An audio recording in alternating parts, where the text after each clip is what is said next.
नमस्कार दर्शक बंधु मु प्रदीप आपण मानक स्वागत करुच्ची आज आउ एक नया भिडियो तो बर्तमान जहाँकि आमर राज्य सरकार तरफ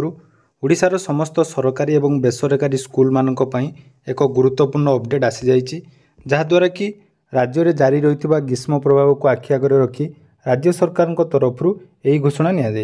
जो थे राज्य सरकार घोषणा कर आसंता काली ठारू अर्थात 18 एप्रिल ठारू जहाँकि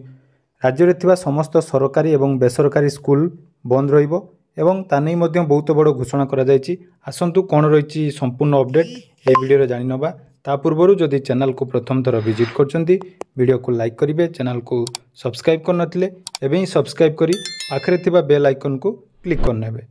तो देखि पारुथबे जहा कि एजुकेशन ओडिशा तरफरु बा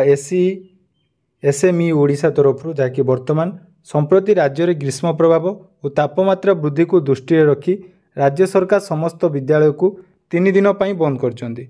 चलित एप्रिल 18 रु 20 तारिख पर्यंत समस्त सरकारी अनुदान प्राप्त और बेसरकारी विद्यालय गुड़िक बंद करने निष्पत्ति नि। तो देखुं जहाँकि आज यार जहाँकि गोटे